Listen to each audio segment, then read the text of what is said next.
Guys, welcome back to the podcast. We're here on a good Thursday afternoon. Memorial Day made it feel like it's just like a weird week, dude. I don't know. It just feels like a short week. I'm here with my friend Ruben. I met Ruben. When did I meet you, bro? Man, we met like somewhere around sophomore and junior year. I think, yeah. High school. So like maybe 2014, 2015. And for everyone tuning in, thank you guys. We're going to talk here with my friend Ruben. Just came out of his contract, right? Yeah, definitely. 5 years ago. In the military. Yep. So maybe we could talk about his experiences. You could relate it to yours. Maybe you're in high school right now, thinking about the life choices you're going to make. And one of the things that, you don't want to ever feel is regret. Not trying it. Maybe it does fit for you or maybe it doesn't fit for you. So exactly. Hey, just tune into the episode and see what you get from it. So Ruben, how you been, bro? What's up, Mario? I'm doing all right, man. Yeah? Oh yeah. Glad to be back home. For real? Yeah. What's it feel like? I mean, reality hasn't hit me yet, but little by little I'm still adjusting to how to be back home normal without all the jets flying around and all the loud. Well, I was in the Navy, so I was stuck in an aircraft carrier. So we had a bunch of stuff going on 24/7, and I mean, you can never be comfortably rested. I'll tell you that. An aircraft carrier, that means like those long boats, and like how many people? Like how big is the crew there? So it's a aircraft carrier. The one I was in, it was the USS Nimitz CVN 68. It's one of the biggest boats we have in the fleet, or I guess you can say in the Navy, where it can hold up to 6,000 Navy personnel, and it can hold up to 64 aircraft jets. And then we see what else. It's the biggest ship in the fleet, and there's only 7 of them in the whole United States, and we're the only one at the moment besides China. China just made a new one just now, but we're the biggest one in the branch and the whole world that have the biggest boats. What was your responsibility? Well, so my responsibility was logistics. I was an LS. Logistics? Yeah. So in us in the Navy, right? MOS would be the same as a rate. So that's pretty much your job title, LS, logistics. Okay, logistics. But yeah. And essentially then what was like your day-to-day activities? Like, did you see aircrafts flying back and forth, or were you just more kind of like the crew that was underneath taking care of because logistics, what is it exactly? So pretty much logistics is like, put it this way. So I wake up I got a muster. Muster would be reporting to your people or your organization. And we have these things called divisions. Division could be breaking up to like different type of departments, or not different departments, different type of position you might be in. So like example, like S1, which is it'll be the logistics of the currency, how much money we have.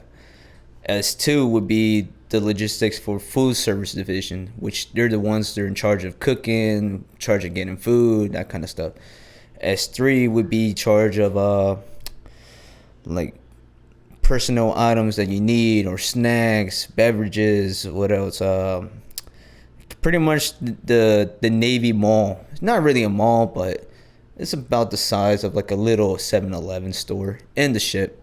Okay. And then it just skips from there. But see, I was pretty much in S1, and then S8, and then S10. Okay. So S1, like it says, currency. S8 would be more like hazards, like hazardous material. What else? Like if you were to need some type of like painting that's flammable, I'm the one that's going to provide you to it. And then S10 will be hotel services.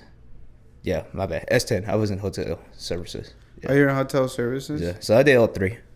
How is life at sea? Like, did it take time to like get accustomed to it? Like, did you have like seasickness or? So put it this way. So in an aircraft carrier, it's big enough for you not to feel the boat rocking that hard. compared to a smaller boat, I want to say maybe close to one football field or less, or half a football field. The smaller ones that can fit like up to like 250, 300 people, you can feel the waves rocking. But those, excuse me, but those boats, you can feel them. We call these knots. So if we're going like 30 knots, but those boats can go up to like 60 knots and they can just go hard rocking, just splashing, dude. And you can get seasick of those. And then plus you can't sleep comfortably, so you gotta keep a strap on the side of your bed in order for you not from falling out. Yeah. Compared to ours, you might just feel a little bit, but you feeling good. You sleep good with those. Oh, And yeah. so even if you're going like 60 knots or anything like, it just shreds through the water. Oh yeah, I mean our boat can't even go 60 knots, so it'd be like most it can go is 35. Oh, okay. But we just put it under 30 because our boat was so old.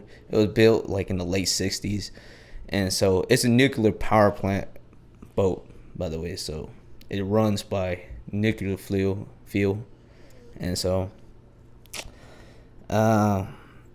you won't even really feel it, and it won't even go that fast.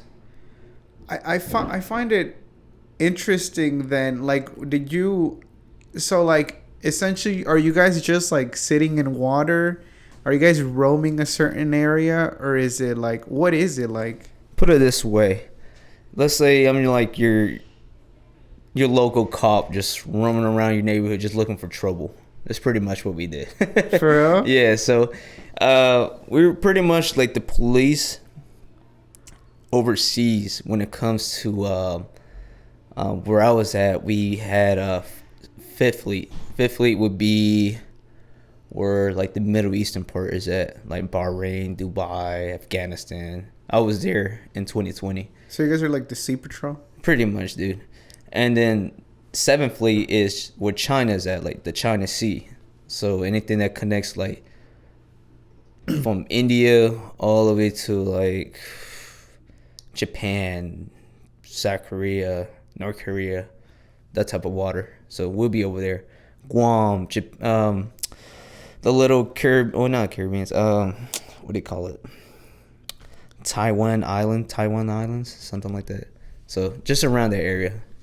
So do jets like just continuously go on and off to like go survey someplace, or like to actually go like accomplish a mission? So it depends on the mission, right?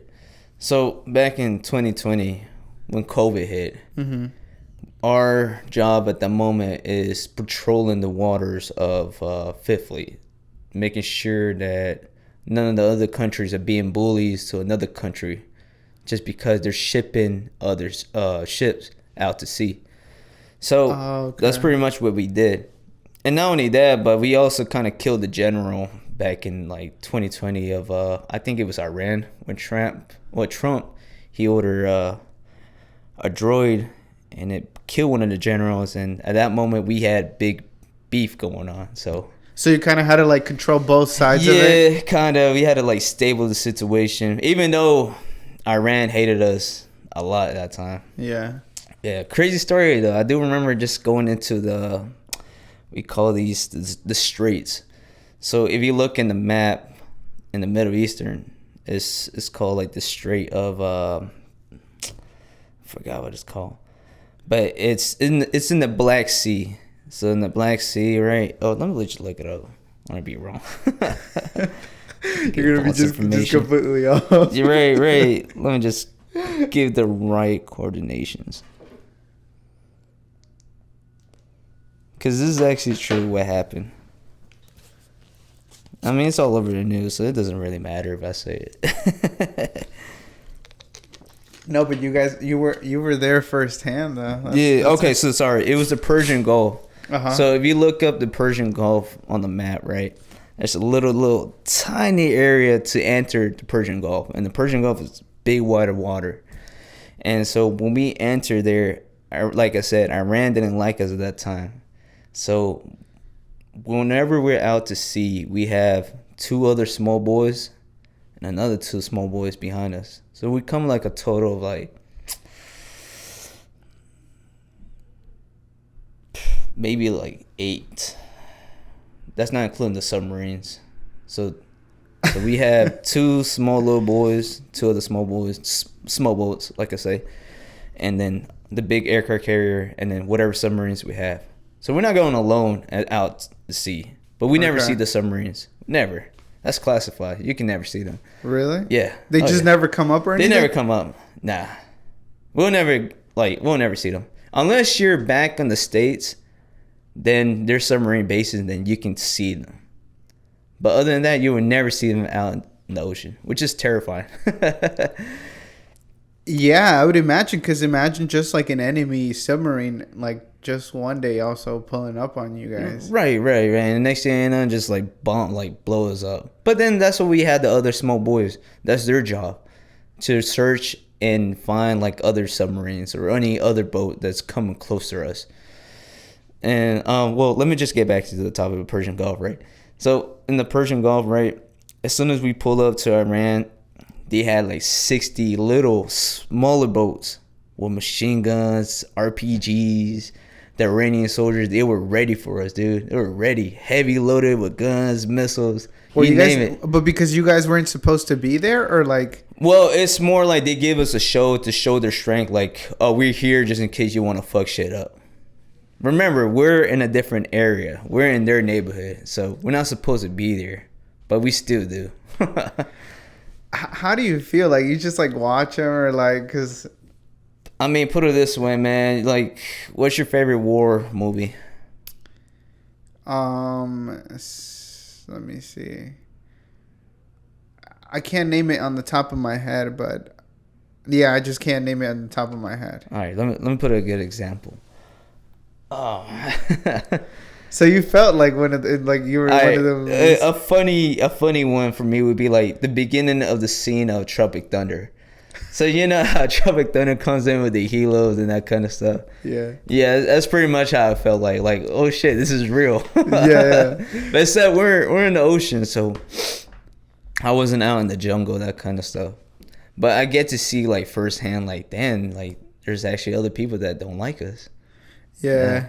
Yeah. I mean, and some countries have good reason to, just because. Right. I mean, America also is like a superpower that could also be considered a bully to like every other country. Yeah, and that kind of sort of way, yeah.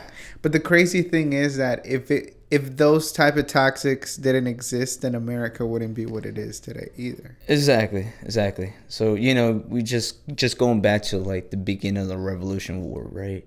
We learn every type of like guerrilla warfare type shit. And so we just advance even more higher to the point where we're at right now, where we're like the number one, pretty much military, most organized organization out there in the whole world. And then that's why it's also so essential, like in these days, like with so many wars going on, like patrolling, controlling. Yep. And it's the same thing all over again since like the 40s, 50s. That's why it doesn't surprise me how much money or billions of dollars are just going into like military. Yeah, that's pretty much all your taxes just going right there in those funds. Wow. Heck yeah. But how'd you make that choice? Like, so you being that long in sea, and where were you stationed at? So I was stationed at what do you call it? In Bremerton, Washington. So Bremerton, Washington is like in the tip of the iceberg of the United States on the far west coast. Okay. Pretty much like if I was to drive to Vancouver, Canada, I'm like 3 hours away. Oh shit. Yeah.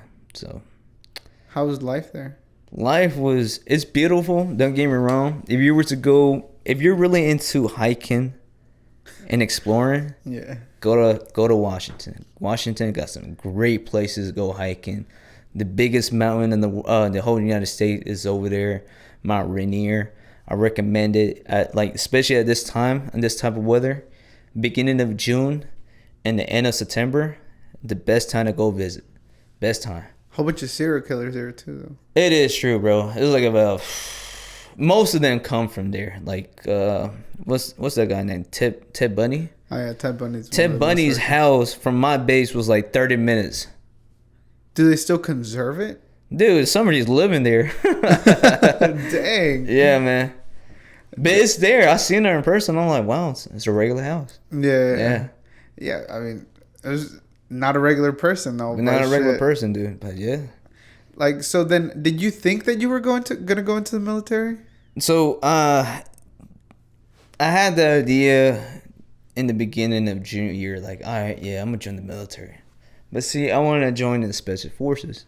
Well, first, let me repeat that bit.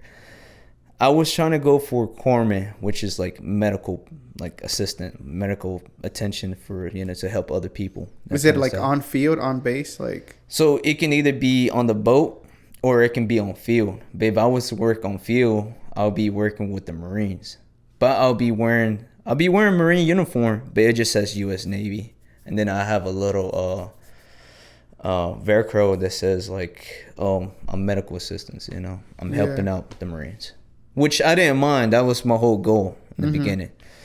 And then, long story short, I got in trouble in like 2016 with the law, blah blah blah. So they stopped me there, and then I had to wait 10 months, and then pretty much after those 10 months.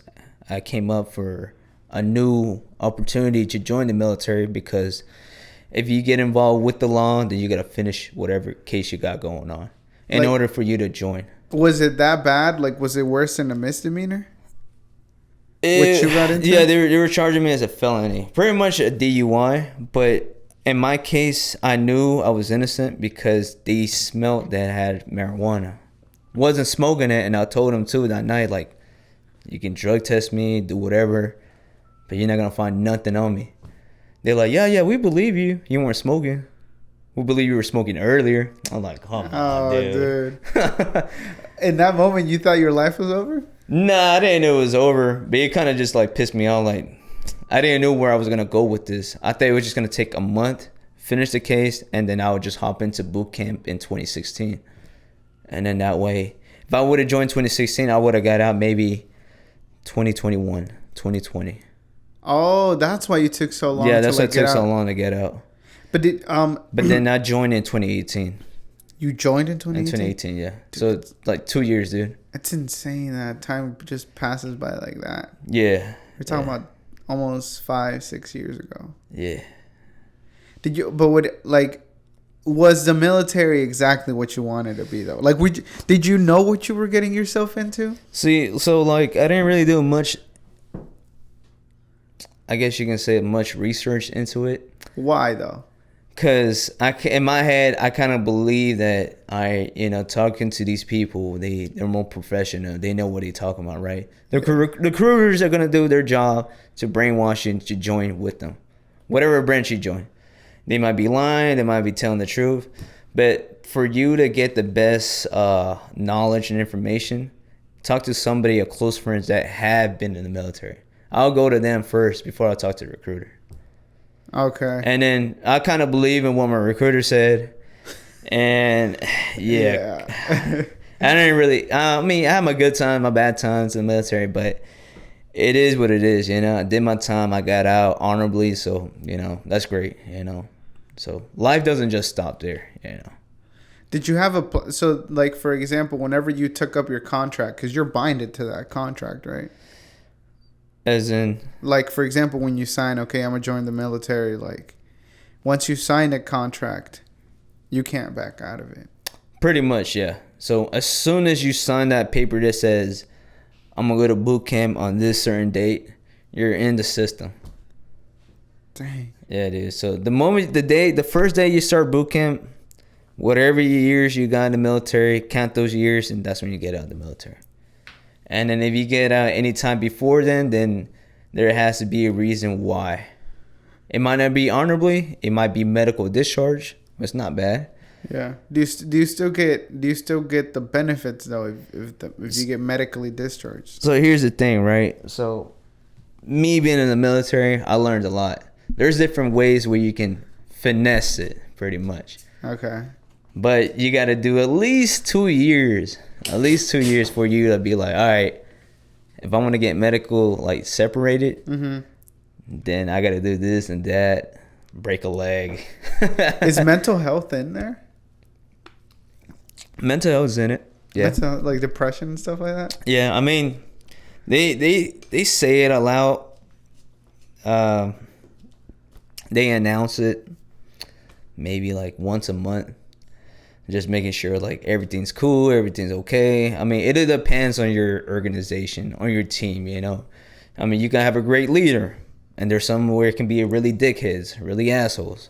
But there's a reason why they're really assholes. So, I mean, and the way I looked at it in the military is like, if you're an asshole in the military as a leader, I mean, you pretty much get the job done. I think there's no other way, though. There's no other way, dude. I mean, it's the same thing with reality, you know? If you have asshole leaders, I mean, they're going to get the job done somehow. We just got to keep applying pressure. Because for me, I'd rather have, like, a whole bunch of assholes, like, protecting the country than just... soft people. Yeah, exactly. Because, I mean, essentially, if you really let yourself succumb to, like, anything or like, oh, ouch, I got a cut or something like that. Like, you know, like whenever, because you said you were interested in special forces or stuff like that. Yeah, or yeah. like going to the medical field. You're going to be succumb not only physically, but also mentally. Like, yeah, the ways that even reality can break you down are just insane. But I feel like people have this idea that life's going to be easy or has to be easy. But it's just a fucking illusion that they've sold us, like on advertisements, on TikTok, or like fake screens of what life really is. Oh, yeah, definitely. I mean, I can agree to that, yeah. Because, like, even the military shows you, like, for real. Like, hey. I mean, they show a lot of, like, propaganda just to influence you to join. Oh, yeah. That's it. Yeah. But you were already inclined to go in, no? Yeah, so I was already digging the deal, joining. But like I said, like, I wanted to make it into a lifestyle. Like, all right, this is what I'm gonna do for the next 20 years of my life till I retire, or whatsoever. Well, what changed? And what changed is, so as soon as I got there, right, Washington. At that time, I got there in October of 2018. I'm not used to Washington's climate. I'm used to Charlotte climate, right? Yeah. So over here around October, it's still kind of like hot, not cold, kind of in between whatsoever. But over there, starting this, it's a season. They call it the Washington Depression season. So it starts in October 2018, October, and it ends maybe end of May, where it's just nonstop raining, dude. Super cloudy, 24/7, and it's just windy, just terrible, dude. And I wasn't used to that. I'm used to seeing the sun at least like a couple times a week, like a couple of days. Yeah, a couple times a days a week. Yeah, seeing the sun. I wasn't used to that, so. And that can affect you too, mentally. You're not getting like enough vitamin D for your skin, and that what kind of made me more depressed about that state. So most of the time, we're just inside. I'm an outdoor person, you know. I like to go for a walk. I like to run outside, that kind of stuff. Yeah. But over there, nah, dude, just nonstop raining. So that's one thing. Two, I live in the west side of the United States, dude. I have no family members, no friends besides the military whatsoever. But their culture over there was way different than ours. As in what, though? Dude, I feel like we know how to at least have a conversation with people. We can communicate with one another great. Like who? Charlatanians or like just in general, the whole East Coast, dude. For real? I feel like people from the East Coast are just great people. Yeah, and then people from the North Pacific West, the Western Iranians, I guess you can call them. They're just weird, dude. Their mind is super liberal. If I say like, oh yeah, I'm gonna go vote for Trump, they're gonna look at you like a terrorist. Yeah, for dude. Real? Yeah.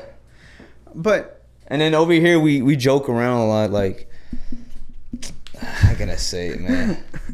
I can call you like maybe like, hey, you're a fag, haha. Over there, like, oh well, you gotta say the F word. You're not even gay. Like they take it to the heart, everything. Like everything. Well, I think it's just it just is culture around it. Like yeah, definitely. If like you were saying, it's one of the gayest cities in America. Yeah, like number 2. Yeah.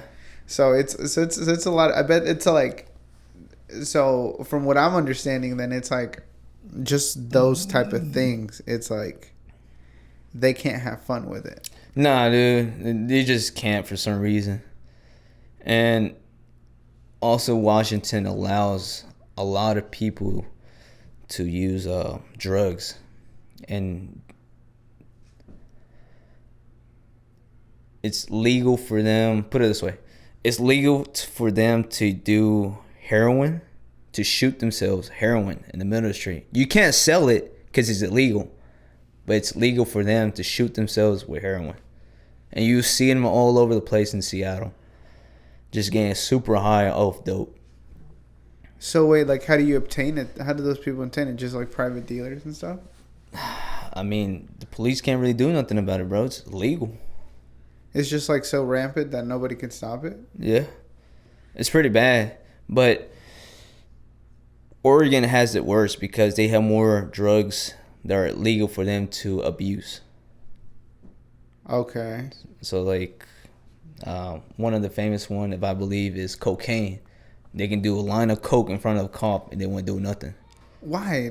But like I said, they're liberal, bro. They're really open-minded about this kind of stuff.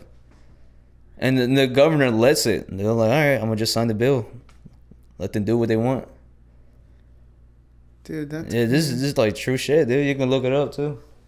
it's kind of like whenever you let people do whatever they want, they'll just, I mean, society will just fuck themselves up. Oh, yeah. And whenever you have control, there's people against it, like, oh, like, free this, free that. But in essence, it's not like, it wouldn't even be good for you to have that, right? Because then you wouldn't even know how to manage it. Nope. It's just a mess over there, dude. It's really bad. I mean, it's also spreading in California, but California is already a big mess, so it's gonna take years of work just to clean that mess up. Yeah. Dang. Yeah. I wouldn't even want to live in California, to be honest. I'll go visit. Yeah. I want to live there. I went there once, like, while COVID was happening. It just looked so dead. Downtown was dead. There's just so many homeless people on the side of the beach. Like, you can't even walk in that thing. Nah, dude. I mean, it all depends, but it's pretty bad. It's pretty bad. Yeah. Yeah, like, the homelessness got to me. I'm like, dang. Like, there's a lot more homelessness here than, like, Oh, yeah, Charlotte. Bro. Then Charlotte, yeah. Like, over there, they have camps. Over there. They have blocks. Not just one block, but many blocks down the street just full of homeless people. And it's homeless people you can't even help, though. I mean, they might be good, they might be bad, but you just never know. They go back to it, though. Yeah, they probably just go back to it. And it's sad. And what's sad, too, is, like, I even see them with their family. And it kind of sucks. Like, damn, like, their kids actually that are homeless with their parents. But, yeah, no. You can't be Superman out here, man. You can't be saving the world every day. Dang. Yeah, so it's just like a family's on the side of the road? Yeah, man. Like, you see, like, little kids out there, too. What the heck? Yeah. I mean, you see that more in L.A. or, like, Cali. That's just insane. Yeah. Homelessness is also one of those things that once it starts happening, a whole bunch of people start biting on it, too. Yeah, man. If asking for money on the side of the road was like a job. Yeah. Like, you ever seen that South Park episode where it's like you feed one, give me some change, and then more just comes in. Yeah, it's pretty much how it is. Yeah, it's yeah, like, and then I remember one time I was with a buddy. He's Mexican, so we saw a Latino that was homeless. So we felt bad because this is our first time seeing that in Washington, which is very common to happen. And so a Latino comes up to us, starts speaking to us in Spanish. He's like, "Hey, man, like, can I get some change? Like, I'm kind of hungry." And I'm like, "Yeah, sure, man. Like, how much you need?" He's like, just like, give me like 10. So we both gave him 10. So he got 20. And we felt bad, really bad, so we bought him food. So we took him, we got some McDonald's. We're like, all right, man. Good luck out there, dude. And then another Latino guy comes in. Yeah, like, man, can you help me out? Get me some change. We saw him coming from like a block away. And so we're like, what the fuck, man? So, I mean, we felt bad, but this time we didn't buy him food. So we just gave this dude like a couple dollars and shit. You know, he left, right? Another white dude comes to us. He's like, hey, man, like, you mind if you give me some change? I'm like, dude, we just give like two other homeless dudes like change. Oh, so it's gonna be like that because they're Mexicans, huh? and then me and my homie, we were like, man, fuck this shit, dude. So we just walked away from the area. But imagine you going back and you have like a line of homeless people. Yeah, but it's just pretty much like that. It was like if you gave one of them, then a whole bunch of them just start coming to you. Damn. Yeah, I mean it depends on the area, but it's often in downtown Seattle. It's often, like I said, there's a camp, like a specific camp. It's underneath the bridge too. There's just a bunch of homeless people. A bridge. Yeah. It's like a highway bridge over there in Seattle. And they just use that as a hub then? Yeah, dude. You see them set up with tents and just surviving. Yeah. I'm like, dude, like, how do you get to that point? Like, are you? Well, I mean, I don't know people's lives and stuff like that, but even if you were to like put them through rehab and stuff like that and try to help them, at the end of the day, they'd also go back. Probably, man. I mean, put it this way. I understand if you come from a different country, it's difficult for you to get a job because you need Social Security, you need a visa, you need a work permission shit for you to work here and there, whatever. All type of documents for you to go to work. But if you were born here, you already had the advantage of getting a job. You already had the advantage of having United States papers, documents. And then if you choose to fail down the road, not to get a job, and you just become homeless, then that's pretty much on your own, dude. I mean, I get it. Let's say you lose a good job, right? Let's not just stop there and just abuse drugs and get depressed. I don't know, just at the moment, just work at McDonald's till you get your feet wet, you know? Just get your feet wet, and then once you get a better opportunity, then jump onto it and just move on. Yeah, I think people find it like even today, like those type of defeats or those small defeats, we can't allow us to keep us like there or like stuck. Nah, you can't. Because like you were saying, like there are people that have suffered a lot more than us. Oh yeah. And achieve a lot more than us too. Facts. Like, I would say that even like in comparison with me and my brother, I'm like, dude, you got papers, you got this. Like, you could do anything you fucking want. And I don't got papers. And I don't feel bad for myself either. Cuz I'm gonna get it done some way or somehow. Like, stop feeling bad for yourself. There is no feeling bad for yourself cuz you were born in America, the richest country in the fucking world. Yeah, man, it's just a lifestyle for them, I guess. They looked at it like in a way where they get too comfortable. And it's like what Future say, you can never get too comfortable, man. You can never get too comfortable. The moment you get too comfortable, you let yourself down. And then next thing you know, something might slip up on you. And, I mean, shit just goes down from there, downhill. But other than that, what were the fun parts like about the whole military thing? Oh, that's something, man. Like, the good things about the military, right? I got to meet a lot of different people around the world, you know? A lot of different people from the whole United States. Like, people from New York, people from Florida, Texas, California. And you just build a great bond with them. And then a lot of experience that happens in the ship. Might not be a great experience, but it was just great being with those people. Because no other people can relate on the situation, what happens.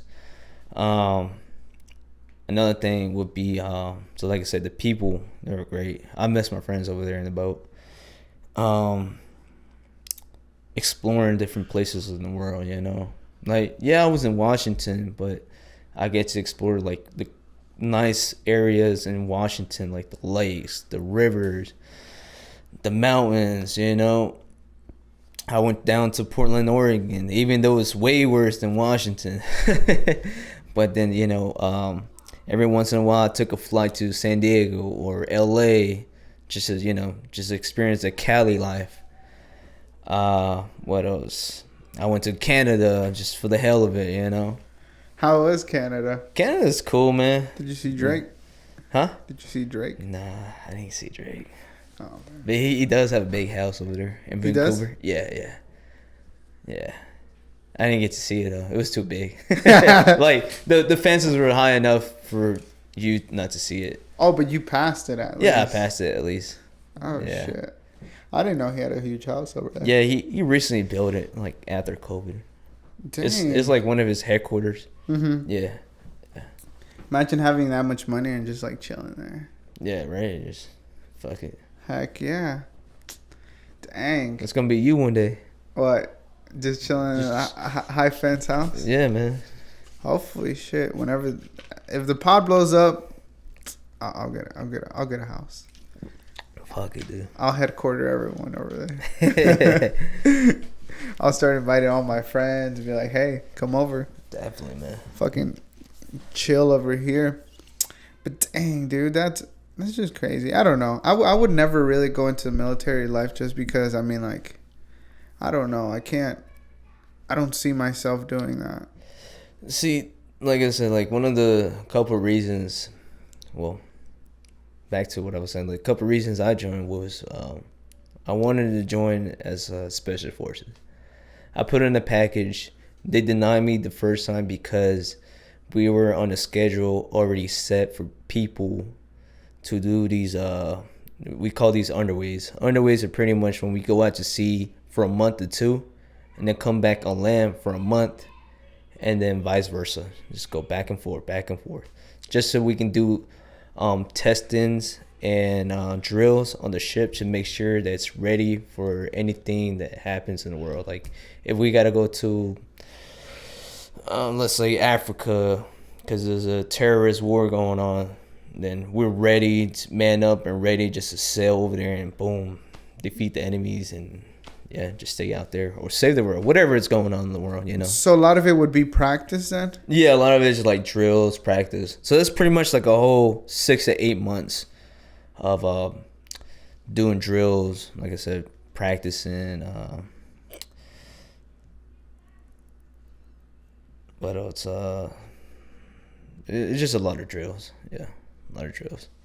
Just testing the ship, making sure that the ship is running well. Yeah. Everything's good. And you were telling me that one of the major things like is PTSD, right? Yeah, it is. I mean, that's one of the side effects that you can get. There's some other mental issues, but one of the common ones is like PTSD. If you were to see something that disrupts you, like till this day, like I had a buddy of mine. I met him in another base back in April recently. He actually showed me a video where he was on the top of the ship. So we call it the flight deck. So the flight deck is where they have all the helicopters or the jets. They're just parked there and ready. And so it was I think he said his first week up there, he was doing some drills with them. He was practicing his job, right? And so one of his jobs was to make sure that the jets land right. They land like perfectly, nothing bad happens, that kind of stuff. But at the moment he was right next to a helo. The jets weren't flying nothing. It was just helos landing. So one of the helos landed wrong, and one of the propellers hit the deck on the ship, the flight deck of the ship. So here's the helo, and it landed sideways. It lost control, and there was like 6 people around it. So all 5 of them got away safely, except for one of them. He tripped. So one of them tripped, and one of the propellers came and chopped his leg off. And you can see in the video too, where his leg just goes whoosh, flying out. I got to see it. I mean, it's all black and white, but you get to see like the leg just flying out. And so like since that day, he just been having like trouble sleeping, that kind of stuff. And that's not the only story. I mean, there's other stories that happen. It's not just in the Navy, but it can also happen in the Marines, the Army, the Air Force, National Guard, that kind of stuff. And does he get compensated for something like that? Yeah. So he got to go like exams, got to get tested annually, like once a year. Oh, but he's going to get like a disability check. Yeah, he'll get a disability check for sure. But the good thing is, like, when things like that happens, you want to make sure it gets documented in your records. So that way, when you get out of the military, you have something to prove them, like, hey, like, I went through this event and it mentally affected me and I can't be myself how I used to be. Hell no, you would not be the same without your leg. Nah, dude, you wouldn't. And that's a crazy accident. Yeah. And this happens like every time, dude. Like every day, maybe something new might happen. I remember just me being in the boat. I at least saved like 4 people, and 2 of them they had seizures.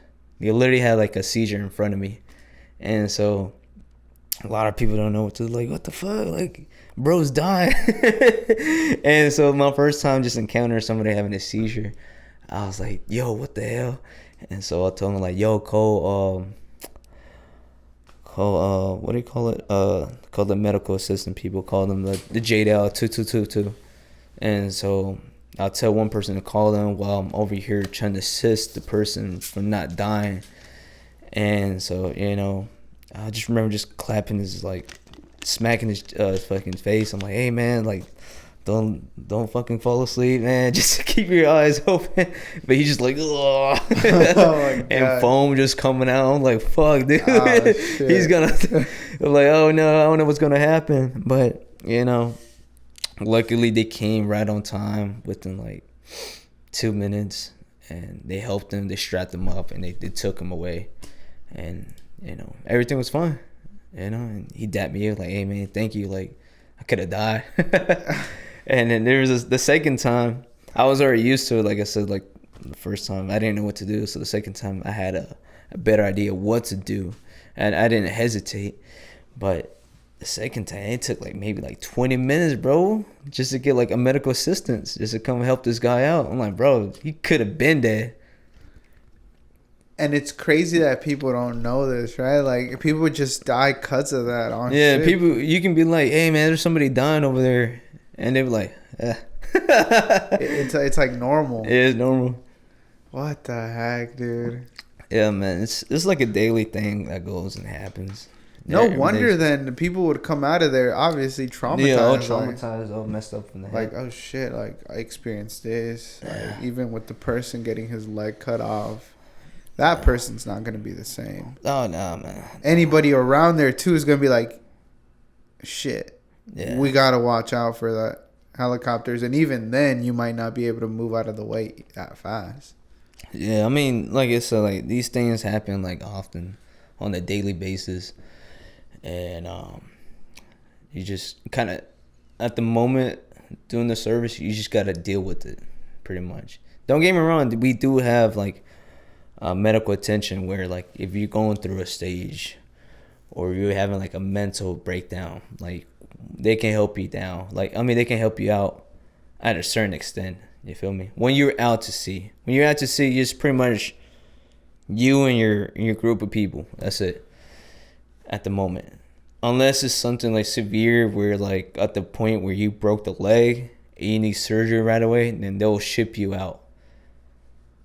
But if it's not something broken, then we just got to keep you there till we get back to the country. Yeah. That's pretty much how it is. Yeah. Because the mission comes first. You feel me? Yeah. Yeah. Yeah. I mean, and if you're gonna go into the military, you better know what you're gonna sign up for. Yeah, because you dying for this shit. Literally. Yeah. Now that I know it, I'm like, dang. Yeah. Well, I've always had respect for military people. You know, what I mean, like either way, they're all still contributing towards protecting. Yeah. I mean, not all jobs, like I say, are like that in the military. Yeah. It's just the most common ones. It's always the same group of jobs that happens in the military.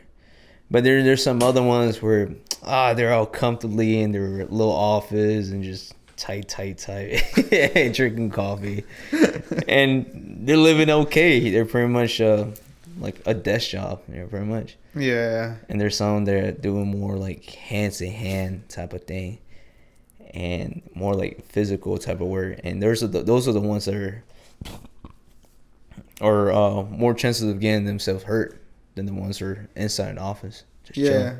For sure. Yeah. Dang. Then, for example, do you recommend people going to the military, or like, what's your point of view? My point of view would be, I'll tell this to anybody that's still young.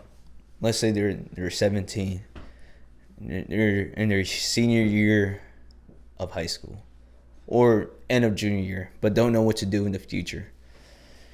You gotta think about it. You gotta have short-term goals and then long goals, right?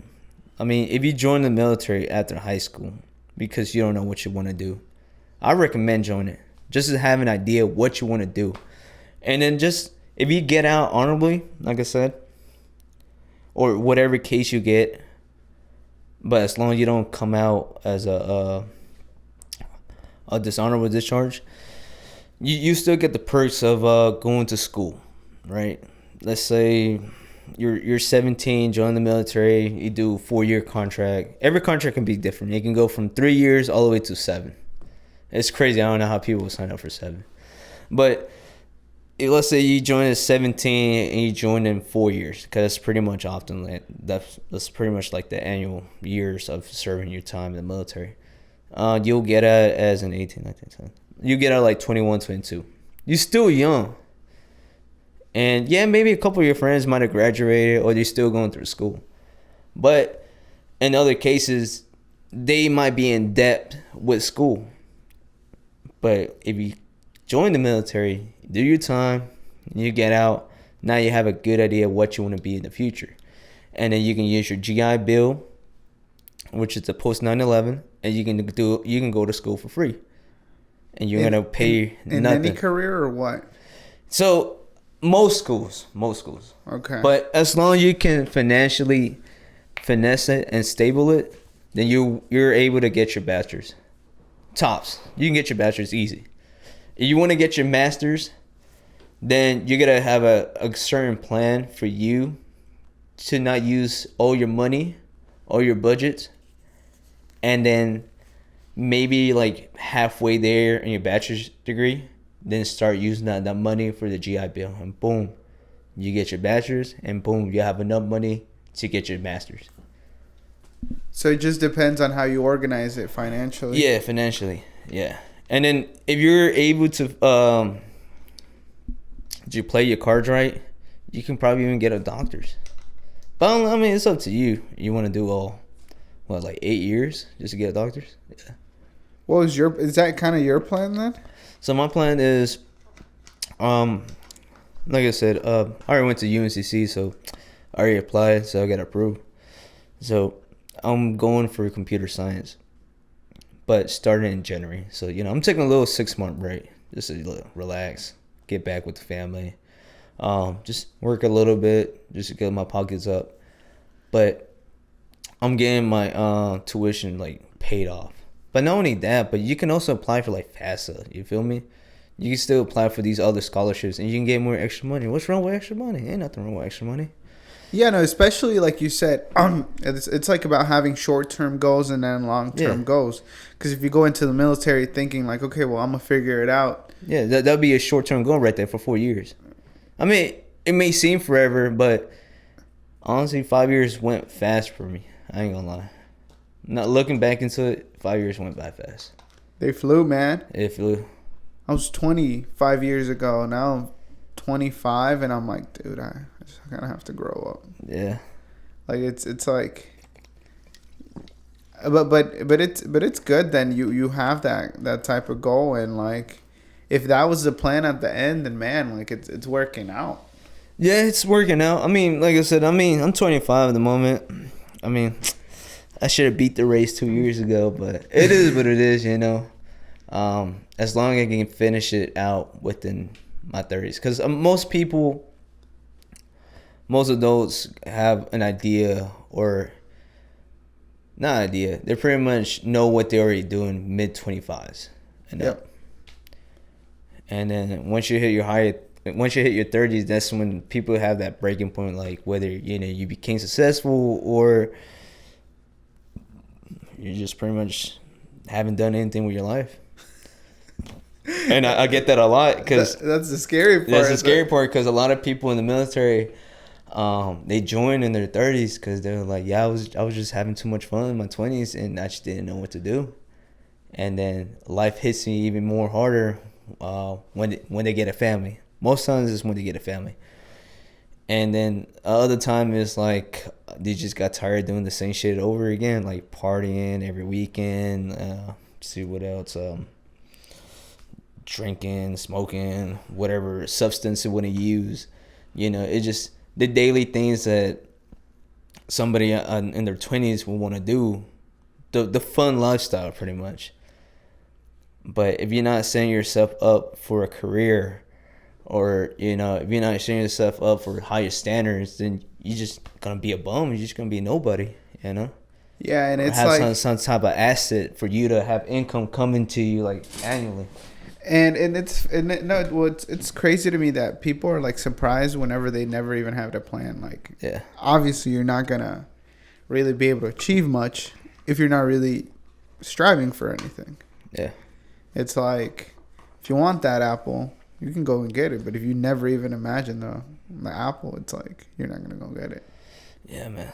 I mean, you always gotta stay hungry. Like I said, just don't just stop there. It's like you were saying. There's other people that came in a worse position than we did, and they somehow made it more better in life than we are. And we had the advantage. We had papers. I mean, some have papers, some don't. But it's up to you how you want to play your cards right.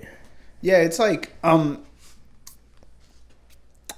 I saw my parents suffer enough, so I'm like, bro. Yeah. If they could do it, or they did things 10 times as worse as me, I've always really seen it like I really can't afford to get depressed, just because it's like my parents went through worse. So, or like, let's just put it like this: it's like my grandfather, my great grandfather, they were worse. I'm literally like placed in the best position, like in my family line, my generation is the best life I could be living at 25. Oh yeah. Like, my dad at 25 had nothing. My grandfather had nothing. I at least have something to build on. So like, just recognizing that too also makes me feel like, dang, like I owe it all to them too, though, because Yeah. all their seeds got me to this point. Yeah. So it's like that. I'm like, shit. No, I mean, you always been like that for years, bro. Like, since I met you, you always been like that. You always gotta keep striving. You gotta keep striving. Even though I don't have this or I don't have that for me to, accomplish this type of goal, but you still manage somehow to get out the picture and then be more successful than you are right now. Yeah, essentially, yeah, it is. Like, I'm like, I just would hate my life to go to waste, honestly. Exactly, man. I'm like, regret. It's one of those things that I just don't want to regret dying with the idea that I could fucking have been as rich as I want to be able to help as many people as I can. Because like we were saying, it's like I see also a lot of kids growing up, and it's like they don't really have someone to look up to, or something they can really look forward to. Mm-hmm. Like just with themselves, it's like, oh, depression and stuff like that. Like, dude, there's so much to live for. There's so much to strive for. But you have to want it too, though. It's like, I just want to plant a seed into people's minds that nothing is impossible, but I also want to show it, though. Like, you can't just talk to talk. You have to show it. Yeah, yeah. It's like, you can start talking whenever you've done it. You gotta stay hungry, man. Exactly. So, Ruben, I appreciate you coming on the pod. Any last words before we head out? Not much, but all I would say is, if you do decide to join or you want to have more questions, I'm pretty much a great resource. Pretty much done it all, like I said, in the military. I did 5 years, you know. I've seen a lot of good things. I've seen a lot of bad things. I lost a lot of good friends in the military too, as well. Long story short, I did some military time in the jail too. So, and like I said, I've done it pretty much all. If you have any questions, holler at me or contact with Mario, and he can contact with me, and I can provide you more information about the Navy, how things can be. If you don't want to deal with a boat, that's cool. There's other ways you can manage to work on land. If the boat life is not your thing, or being in the Navy is not your thing, then I have other great friends. I have other great sources that I can connect to from the other branches. So if you have any other questions, like I said, you can contact me, or you can contact Mario, or Mario to me.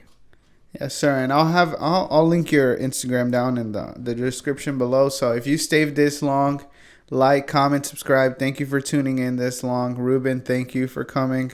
Thank you so much. And we'll catch you guys on the next one.